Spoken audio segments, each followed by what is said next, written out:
श्री हनुमान मेघवाल। सबसे पहले तो मैं आपको धन्यवाद दूंगा कि राज्यपाल के अभिभाषण पर आपने मुझे बोलने का अवसर दिया।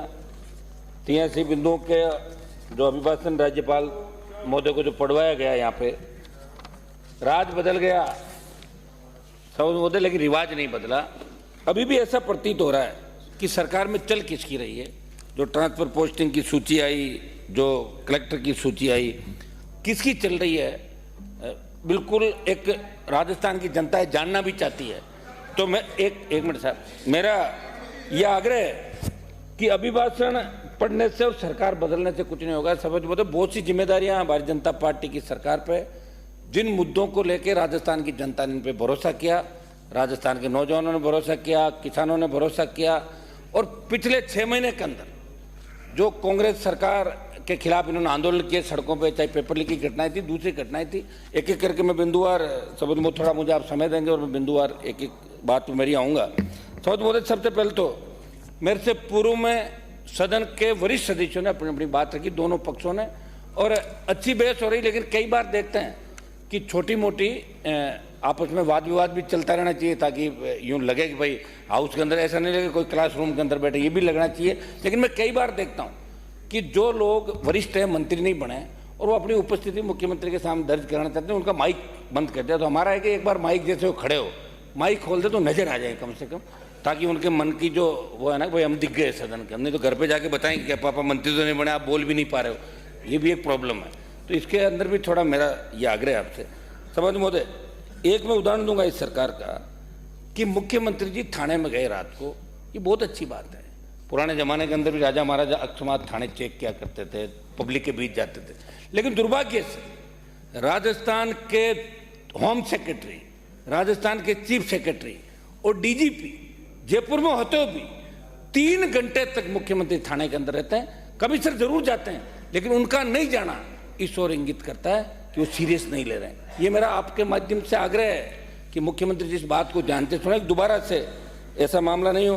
गणतंत्र दिवस की कड़ी सुरक्षा व्यवस्थाओं के मध्य ये सही है कि राजस्थान अपराध के अंदर 1 नंबर आ गया। ये कोई एक साल से नहीं आया, लगातार 2000 से लेकर 2020-23 तक तो शासन की व्यवस्था थी। एक बार ये, एक बार ये, एक बार ये, एक बार ये, हम तो लड़ते ही रहे, बीच में ही रहे। 13, 18, 23 दिल्ली गठबंधन से गए, फिर भी आवश्यकता पड़ी तो छोड़ के सड़कों पर आ गए। समझ मोदी, राजस्थान जो हमारा एक प्रांत ऐसा हुआ, कदम विश्वविद्यालय के अंदर राजनीति जब करते थे तो बाहर से लोग 95, 96, 97, 98 का जमाना था, बाहर से बच्चों को पढ़ाने के लिए जयपुर आते थे। राजस्थान विश्वविद्यालय का बहुत बड़ा नाम था। हमारे अजमेर की मेयो देख लें, MGD देख लें, सोफिया देख लें, हम बच्चों को पढ़ाने आते। दुर्भाग्य से लोग यहाँ आना नहीं चाहते। ये अपराध के अंदर नंबर 1 राज्य हो गया, महिला उत्पीड़न के अंदर नंबर 1 हो गया, दलितों को उत्पीड़न नंबर 1। कौन जिम्मेदार इसके लिए, बताएं मुझे। एक बार इधर ये आ गए, ये आपकी बात कर लेंगे, जनता परेशान होकर विकल्प नहीं मिलेगा, वापस वोट डाल देगी, ये लोग वापस आ जाएंगे, वो की वो बात हो जाएगी। तो फिर राजस्थान की जनता क्या करे, ये मुझे बताएं। हमने तो प्रयास किया था, लेकिन 10 लाख पे अटक गया मामला। पिछली बार 8.5 लाख वोट आए थे और इस बार 10 लाख वोट। मैं तो इस मामले में सौभाग्यशाली हूँ कि राजस्थान में एक व्यक्ति ने पार्टी बना के प्रयास किया, ये भी कम बात नहीं है।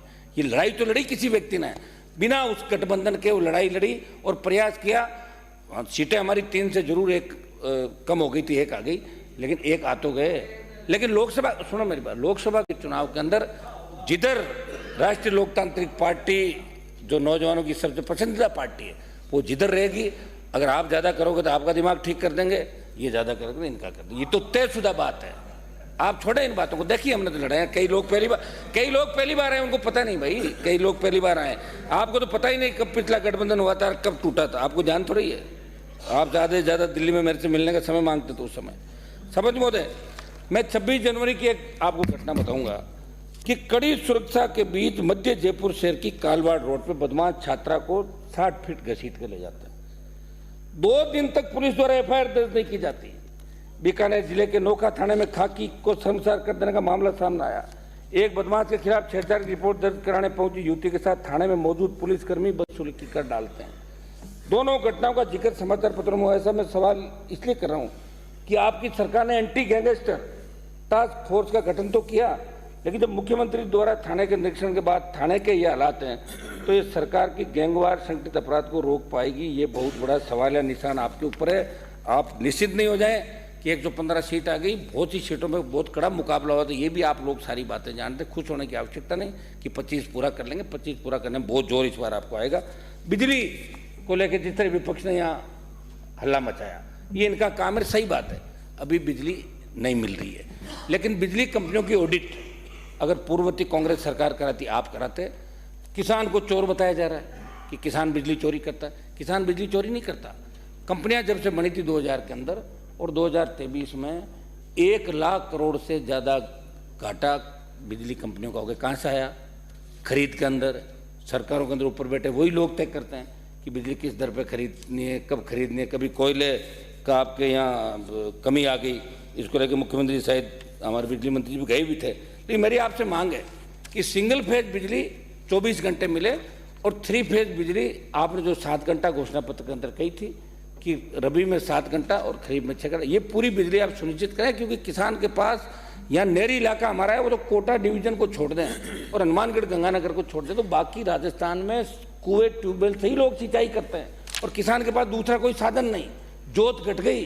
समझो मेरी ये मांग है कि बिजली के मामले में आप करें और VCR आप कम से कम ये भरे कि बदले की भावना जो काम कर रहे हो कि चुनाव में तो मेरे साथ नहीं था, इसके ट्रांसफर उतार लो, इसकी VCR भर लो, ये बड़ा मन आप लोग रखेंगे तो मेरे हिसाब से सारा ठीक हो। शपथ महोदय, मैं आपका ध्यान एक और दिलाना चाहूँगा कि राजस्थान सरकार ने, पिछली जो सरकार थी, इंटीग्रेटेड फाइनेंशियल मैनेजमेंट को निजी हाथों में देने की तैयारी की। उसमें भारतीय जनता पार्टी ने विरोध किया था कि ट्रेजरी, राजकोष और इगरा जैसी वित्तीय व्यवस्था चल रही थी, उसे बदलने का जो प्रयास हुआ CAG की रडार पर था। भाजपा ने विपक्ष में रहते हुए इसका विरोध किया, लेकिन सुनने में ये आ रहा है कि वही सॉफ्टवेयर जिसका विरोध भाजपा ने किया उसको भाजपा लागू कर रही है। ये मंत्री जी बैठे हैं यहाँ पे, मंत्री जी गजेंद्र सिंह जी, मैं कह रहा हूँ जिसका विरोध पार्टी ने किया था उसको लागू करने का शायद मानस बना रहे, तो आप एक बार कृपया इन चीज़ों को लागू नहीं करेंगे तो ज़्यादा ठीक है, नहीं वही फिर वही बात होगी, मिलाजुली का खेल हो गया। फिर दोहराना चाहता हूँ, सरकार बदली, रिवाज नहीं बदला, मिलाजुली का खेल आप खत्म करें। पैरा नंबर 6-7 के अंदर आपने लिखा कि ये चुनावी यात्रा, उन यात्राओं में प्रधानमंत्री द्वारा गारंटियों का जिक्र तो कर दिया, परंतु राज्य का युवा जो देश का कर्णधार है उनके साथ किए गए वादे वाली सरकार को खड़ा उतरने का मन नहीं है, क्योंकि यदि मन होता तो विधानसभा चुनाव से पूर्व आपकी पार्टी के प्रदेश अध्यक्ष द्वारा RPSC को भंग करने की बात की थी। पिछले 1-1.5 साल के अंदर मैं लोकसभा के अंदर था, आप यहाँ लड़ाई लड़ रहे थे, आपके कुछ नेता सड़कों में, डॉक्टर साहब यहाँ नहीं है, वो लड़ाई लड़ रहे थे युवाओं की। RPSC, माध्यमिक शिक्षा बोर्ड, कर्मचारी चयन आयोग, सारे पेपर लीक हो रहे थे और आपने यही कहा था कि जैसे ही हम सरकार में आएंगे CBI जांच करेंगे। ये मामला राजस्थान की विधानसभा के अंदर पहला मेरा सवाल था, उसमें भी उठा था, लेकिन CBI जांच की कहीं बात नहीं आई। आपने SIT का गठन कर दिया, SOG से जांच करा रहे हो, लेकिन जिनको SOG का चेयरमैन आपने बनाया, मैं उन पर आरोप नहीं लगा रहा हूँ, लेकिन वो तो खुद RPSC चेयरमैन के यहाँ करीब करीब जगह इंटरव्यू लेके खुद आए और RPSC के अंदर जो चेयरमैन है वो मुख्यमंत्री के नज़दीकी थे पहले, और वो तो कह रहे हैं कि सारे लोगों की ट्रांसफर पोस्टिंग मैंने की, मेरा कोई क्या कर लेगा। इसलिए हम मांग कर रहे हैं कि जितने भी पेपर लीक की घटनाएं, आप उदाहरण के तौर पे 2-3 घटनाओं की CBI जांच करा लें। इससे बड़े मगरमच्छ, मछलियां तो आप पकड़ रहे हो, लेकिन बड़े मगरमच्छ जब भी पकड़े जाएंगे जब CBI की एंट्री होगी। ED की एंट्री आप करा रहे हो, लेकिन ED की एंट्री आप कहाँ करा रहे हो? आपको लगता है कोई ज़्यादा बोल रहा है उसके ED भेज दो। देखो ED या तो भेजो मत, और ED भेज के किसी को बदनाम करो तो फिर सबूत के साथ गिरफ्तारी भी होनी चाहिए। मजाक नहीं किसी की, चाहे जिसकी अपन मजाक उठा लें, ED CBI भेज दें, फिर क्लीन चिट देते हैं। एक बार आदमी अगर बदनाम हो जाता है, जैसे मैंने देखा एक सवाल था, हमारे कटारी जी गृह मंत्री थे, हिस्ट्री सीटर कितने हैं, तो भाजपा के एक विधायक का नाम आ गया, पुराना इतिहास के अंदर थाने में फलाना पिताजी का नाम। अब पढ़े एक बार क्या कि HS बन जाता है ना आदमी, वो फिर कितना ही कुछ कर लो उसका नाम आ जाता रिकॉर्ड के अंदर। तो आप ED CBI कृपया उनका दुरुपयोग नहीं करें, ये मेरी आपसे मांग है। और आपको लगे कि वास्तव में जल जीवन मिशन घोटाला के अंदर बहुत लाखों अरबों रुपए का घोटाला हुआ, लेकिन घोटाला करने वाले लोगों को तो आपके सरकार के अंदर उनको OSD लगा दिया, बताओ आप, तो फिर कैसे जांच करोगे? क्या फर्क रह जाएगा आपके अंदर और हमारे अंदर? बताएं क्या फर्क रह जाएगा आपके अंदर, इस सरकार के अंदर? आप हम किसी न किसी तरह इस प्रदेश के नौजवान किसान, हाँ ठीक है, राम मंदिर का आपने बहुत ही अच्छा कार्यक्रम किया, हम बधाई देते हैं आपको राम मंदिर के। ये लोग भी पक्ष में, अगर ये लोग को विरोध की बात करते तो गलत है। हम तो राम राम ही करते हैं गांव के अंदर, गांव में तो राम राम सा राम। बीजेपी का गठन तो 80 के अंदर हुआ था, 80 से पहले भी लोग राम राम ही करते थे, बीजेपी बनी उससे पहले भी राम राम करते थे। लेकिन चूंकि मैं आपके साथ रहा हूँ, थोड़ा ध्यान रखो। शंकर सिंह जी रुको आप यार, अब आपको मंत्री तो बनाया नहीं, बैठे बैठे बोल रहे हो आप। मैं ये कह रहा हूँ साहब कि राम मंदिर का निर्माण किया, अच्छी बात है। चाहिए तो आपको ये था कि उसमें आप सारी पार्टियों के नेताओं को बुलाते, जिस तरह आप सर्वदलीय बैठक लोकसभा चालू करने से पहले प्रधानमंत्री जी करते हैं, ये आपको करना चाहिए था, तब ये लोग जाते हैं। अब कह रहे हो आप नहीं गए, जाए कहाँ, कोई धक्के थोड़ी खाना देगा, अंदर कौन घुसने देता बताओ मुझे। अरे ऐसे मान लो चले भी जाए, से सम्मान कोई जाए और उसकी इज्जत के साथ आप बुलाएं। तो मेरा ये था कि राम जी के नाम से देश के अंदर कोई परहेज नहीं, सब किसान ना इनको नहीं, बिल्कुल नहीं है। ये तो राम नाम से ही यहाँ तक आए हैं। मैं जानता हूँ डोटासरा जी को, हम तो सब गांव के लोग हैं और हमारे तो पहले राम राम ही कहते हैं, राम राम साहब, अपने राम राम ही कहते हैं सारी लोकल भाषा के अंदर। लेकिन कुछ कांग्रेस के लोग अगर इस तरह की मानसिकता के साथ बात करें कि हम राम मंदिर का विरोध करते हैं फला, तो वो भी गलत है। और हमें तो ये भी याद है, आपको भी नहीं भूलना चाहिए कि जब कार सेवक दोबारा राम मंदिर जब बना था, जब बाबरी मस्जिद गिराई थी, उसमें आपके प्रधानमंत्री नहीं थे, इनके प्रधानमंत्री थे जो गोली लेकर सो गए थे, दोबारा गोली नहीं चली। ये भी ध्यान आपको, उनका भी योगदान है, नरसिम्हा राव जी का योगदान है कि 2 से 4 बजे सो गए और आपने अपना काम कर दिया, क्योंकि वो भी कहीं एक मिनट साहब समाप्त करोगे मेरी बात साहब। ये हमारी मांग है साहब, बिंदु से क्या 31, 32, 33, 34 में जो भी घोटाले हुए उनकी जांच कराने की आपने बात की। बिंदु से क्या 33 युवाओं में हताशा और अवसाद के कारण आत्महत्याओं के बढ़ते मामलों में चिंता आपने जाहिर करी। वो तो चिंता तो जाहिर कर दी, लेकिन वो रोकोगे कैसे, उसके बारे में भी आपको विचार करना होगा। आपके दल की सरकार ने, आपके दल ने और इन्होंने अपने चेतों को आरपीएससी का मेंबर बनाया, चेयरमैन बनाया। मेरी मांग है कि आरपीएससी को भंग करके इसका पुनर्गठन करें और यूपीएससी की तर्ज पे आरपीएससी का जो भरोसा राजस्थान की आरपीएससी का था, वो भरोसा पूरे देश के अंदर कैसे वापस स्थापित हो, इस दिशा के अंदर आपको काम करना होगा साहब। युवाओं की बात का जिक्र आया तो मैं एक मांग करना चाहूँगा। मैं केंद्र में था, किसान बिल आए, उसके मामले में मैं एनडीए से अलग हो गए, किसान की बात थी, लेकिन फिर आप अग्निपथ लेके आए, किसान बिल आपने वापस ले लिया आपने, किसानों ने बड़ा आंदोलन किया। अग्निपथ के मामले में मेरी मांग है कि राजस्थान से हमारे शेखावाटी अंचल, मारवाड़ अंचल, पूरे राजस्थान से 1900 जब देश आज़ाद हो उससे पहले आज़ाद हिंद फौज के अंदर भी शेखावाटी के जवान थे, 62, 65, 71 कारगिल की लड़ाइयों के अंदर, और आज भी पैरा मिलिट्री फोर्स के अंदर हमारे जवानों ने बड़ी शहादत दी। मेरी मांग रहेगी कि आपकी दिल्ली में सरकार है, आप लोग मांग करें, हम भी मांग कर रहे हैं कि बिना बड़े आंदोलन पहले हुआ था, युवा भटक गए थे, रेल ट्रेनों में आग भी लगाई थी, हमने भी आंदोलन किया अग्निपथ के विरोध में। मेरी मांग है कि 4 साल वाला अग्निपथ का जो मामला है, एक मिनट अग्निवीर, इसको बंद करके पूर्व की भांति सेना भर्ती रैलियां चालू कराएं। या आप दिल्ली के अंदर ही बात कहेंगे तो निश्चित रूप से लोकसभा का चुनाव है, कंक्लूड करें 1 मिनट में सर। मेरा एक ये मामला था कि आपने एक सरकार मारती कहा कि सीबीआई के अनुसंधान का आदेश हमने वापस ले लिया। आपने आदेश, सीबीआई के अनुसंधान, सीबीआई का जब भी होता है या तो स्टेट गवर्नमेंट अनुशंसा करती है या हाई कोर्ट, सुप्रीम कोर्ट किसी मामले को दिल्ली को देता है।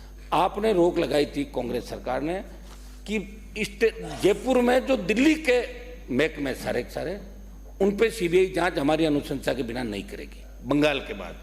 वो तो आपने वापस ले ली, लेकिन उसके वापस लेने से भ्रामक प्रचार हो गया, जनता के अंदर ये मैसेज चला गया कि सीबीआई खुद क्यों नहीं आ रही है पेपर लीक के मामलों में, सीबीआई खुद नहीं आएगी, आप अनुशंसा करें। और कुछ मामले जो वहाँ पड़े हुए हैं, आपका मनोहर राजपुरोहित, एक मिनट में समाप्त कर रहा हूँ, मनोहर राजपुरोहित का एक मामला सीबीआई के पास पेंडिंग है, अभी तक आपने दिया तो था सरकार ने, लेकिन अभी तक वापस उसकी जांच नहीं हुई। लवली कंडारा फर्जी एनकाउंटर का जो मामला, उसमें मैंने भी आंदोलन किया था, स्टेट गवर्नमेंट ने दिल्ली भेज दिया, लेकिन जांच नहीं हुई।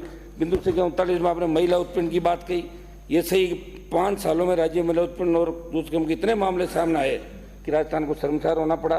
मेरी इसमें इतनी मांग है साहब कि हम ज़्यादा से ज़्यादा लोगों को राहत करते हैं। 47 में ये कहा गया कि विकसित भारत संकल्प यात्रा राजनीतिक दल का कार्य नहीं, लेकिन आप जो अभी 1 मिनट में समाप्त कर रहा हूँ सब, आप समय हो गया आपका, 1 मिनट, आप यूनिवर्सिटी कॉलेज से निकले हैं, आप नौजवान हमारे साथ, तो थोड़ा ध्यान रखें, कंक्लूड करें, हो गया समय काफी। मेरा ये था कि आपकी जो अभी ये यात्रा निकल रही है साहब, कैंप जो लगा रहे हैं बीजेपी के अभी केंद्र की योजनाओं के, कम से कम इतना तो वहाँ लोगों को कहें कि संबंधित विधायक को बुलाएं कैंप के अंदर। आप बुलाते नहीं, लिखित में शायद आपके पास भी कागज नहीं आया होगा, हमारे पास भी नहीं आया, तो कम से कम इस तरह सुने ना, हमें जाना नहीं भाई, जाएंगे थोड़ी। श्री हरीशचंद्र मीणा, एक मिनट साहब, 1 मिनट समाप्त प्लीज, एक मिनट में समाप्त कर रहा हूँ। एक मेरा सर्वोच्च मोदी ये निवेदन है कि छात्र, 1 मिनट में, छात्र संघ के चुनाव राजस्थान के अंदर 2004 में बंद हुए थे जब आपकी सरकार थी। 2009 में हम जीत के आए, आप भी थे, हमने धरना दिया यहाँ पे, मुख्यमंत्री ने घोषणा की सदन में, 2010 के अंदर वापस चालू हुआ। फिर वसुंधरा जी की सरकार थी, छात्र संघ चुनाव बंद करा दिए, फिर वापस चालू हुए। पिछली बार आपने छात्र संघ के चुनाव बंद कराए राजस्थान के अंदर, और मैंने बड़ा आंदोलन किया, 1 महीने तक 8 रैलियां की, यहाँ रैली भी करी। मैं कह रहा हूँ छात्र संघ चुनाव सरकार को चालू कराना चाहिए, छात्र संघों के माध्यम से मजबूत रहे। बहुत धन्यवाद। नेतृत्व तो करें, बड़े बड़े हरीश चुनाव की घोषणा करनी चाहिए। बहुत बहुत आपको धन्यवाद। जय हिंद। धन्यवाद।